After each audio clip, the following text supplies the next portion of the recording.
Time frame, images of a generation. We grew up in a simpler time. We sang. Say, kid, what time is it?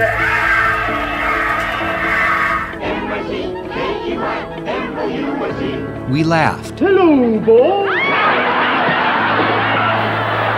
I can't believe I ate that whole thing. We cried. President Kennedy died at 1 p.m. Central Standard Time. He's been shot. Lee Oswald has been shot. We fought. We loved. We were attacked. Japanese have attacked Pearl Harbor, Hawaii by air. Our flag was still there. Now these memories come to life on posters that can be yours today. Go to howdyboomy.com for your copies today. That's howdyboomy.com. howdyboomy.com. Welcome to the Howdy Boomy Show today. It's Friday. We're going to have our Schiffhead of the week. And I'm sitting here looking at the weather. And it's supposed to be sunny here today in the Buffalo area, western New York. And we've got a beautiful in-ground pool. And we had very, very little usage of it this summer. So far, 1 week. And today's supposed to be sunny. But we have this tremendous cloud of smoke from the wildfires in Canada. And we haven't been able to enjoy the outside as much this year as we usually do, which was terrible because we had a terrible winter. I don't know if you remember, go back to remember the Buffalo Bills. They lost a home game the week before Thanksgiving because of the blizzard in Buffalo. There was so much snow that they couldn't get the field ready in time. The stadium plowed out in time. So they moved the game. They had to plow the players out of their houses, and they moved the game to Detroit.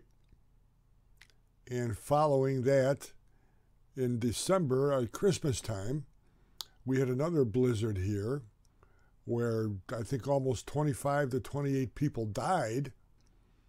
And we were here with blizzard winds, a lot of snow, so much so that down my driveway, about 9 feet tall and say 100 feet, couldn't get out of the house for 4 or 5 days, which was interesting. Thank God I had enough beer, but it was just an amazing winter. So you were looking forward to summer, and now the summer is being ruined by Canadian smoke from the wildfires, which they say is a result of the climate change crowd, the woke crowd, because they did not allow in the budgets this past year, the Canadian government to do their usual burnout, the targeted burns in the forest to burn the possible fuel for fires. They usually do that every year, and this year they didn't allow them to do that. So you can thank the global warming crowd, the woke crowd, for the wildfire smoke that's now engulfing the United States and affecting people with asthma, with swimming pools. People who just love to see the sun in the Northeast and the Midwest are not being able to see it this much this year. So thanks to them. You know, I'm looking about 50 years ago, and you had Watergate, which was a huge, huge scandal for the Nixon administration. Now, usually the old adage is, it's not the crime, it's the cover-up that gets you killed. And I don't understand what Nixon was thinking, because the Democrats were in disarray. But he sent people over to the the Democratic headquarters. They broke in, they were looking for, God knows what they were looking for, plans, whatever the Democrats were going to say, and they got caught. And I remember he had Haldeman, Ehrlichman, these are aides of the President of the United States, and they orchestrated all this. You had John Mitchell, who was the Attorney General of the United States, was in on this. And I was thinking about what's going on now, and it's very, very parallel. I remember Midway Airport, which is now a hub for Southwest Airlines in Chicago, looked like an airport in a third world country. I remember meeting Tommy Lasorda at a terminal in Midway Airport, and he thought he was in Colombia. It was just a terrible, terrible airport. And a United flight came in, and because it was dab in the middle of a residential area, came in short, crashed, took out about 4 or 5 houses, killed a whole bunch of people. But on that plane was one of the burglars from Watergate, and they found a briefcase under his seat, which was his, containing $50,000 in cash.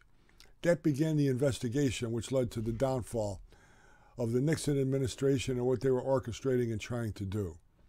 Take a look at now what's happening with the Biden administration. We had Joe Biden yesterday, when a reporter asked him, because documentation has been coming out that he knew what Hunter was up to and they were planning together about this bribery out of Ukraine or China or whatever, probably both. He really snapped at him, started yelling at him, don't ask him. So now you could tell it's getting to him. He realizes this isn't Delaware. You know, Delaware was his nice little kingdom where he ruled over everything, didn't have to worry about it. His son was being tried in Delaware, which we had a thumb on the prosecutors, which were finding out were restricted from charging him with the crimes he should have been charged with, and that's going to come out. This is not Delaware. This is the United States of America. Sooner or later, someone is going to squeal, and they're going to begin to. And now he's feeling the pressure. And he realizes the millions and millions and millions of dollars that have gone to the Biden family through various nefarious means is going to come to light. And his sterling son, Hunter Biden, who was behind most of it, not without the okay of his old man, is going to become a very good informant, I believe. We have the Schiffhead of the week. Now, it could always be Adam Schiff because he's just the idiot he always is, and he refuses to believe anything other than Trump is an idiot. Trump is guilty of everything. He refuses to acknowledge that. He refuses to acknowledge that he lied, even though there's documentation that he did, and the censure by the United States Congress. Refuses any of it. He stole money out of your pocket. Whatever it cost to prosecute, to find out that this was all false, came out of the government, came out of your pocket. Well, we can't have him all the time.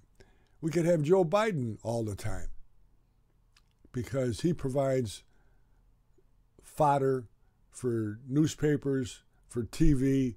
He just screws up just about every day. I'm old. He's a little bit older. The attention span goes.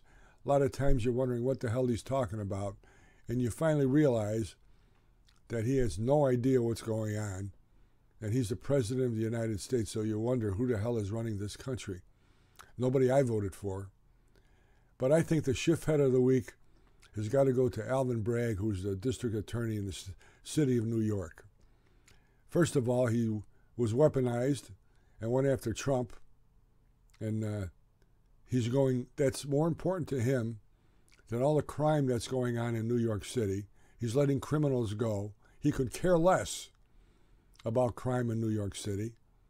He's on a George Soros mission. And now he's got this kid who is the Marine who had put the guy in a chokehold who died, who threatened to kill everybody on the subway. Actually threatened people. I don't know what you would do if you were on a subway and someone threatened to kill you. The guy looked deranged, and it wasn't the first time. And all the passengers were in fear of their life, and this guy wrestled them to the ground. And he's being charged by Alvin Bragg with homicide, all various other things that he could go to prison for over 20 years. A good Samaritan trying to help everybody. But a black guy was killed. A homeless man was killed. An idiot, a man who acted strange, who needed mental help, was killed from self-defense, from a guy who was trying to defend people from a guy who was saying he was going to kill everybody. But Alvin Bragg says, nope, people protested in the street, I got to listen to the people. Well, people protesting also that they're being shot at, they're being killed in the city of New York, and you're doing nothing about it. You decide to go after Trump. You decide to go after this kid, the kid who saved people. I hope it comes out that you're an idiot. I hope he wins everything. I'm sure he's going to. You're listening to his attorneys, and they're just saying this self-defense is a right, and this guy threatened everybody to kill him. So I think Alvin Bragg, hands down, is the Schiffhead of the Week. And he will always be in the running just by the nature of what he does. Watch the Howdy Boomy Show every day on the Howdy Boomy channel on YouTube. Go to howdyboomy.com. Get some memories. Get some memories for your baby boomer friends, for your grandmother, puzzles, posters, wall art, videos. Have a great day. We're going to make America great again by doing the best demonstration we can do, and that is in the ballot box. Vote. Take the country back from the woke people who are trying to ruin it, who basically do not like the United States or what it stands for. God bless you. God bless the United States of America. Have a great weekend.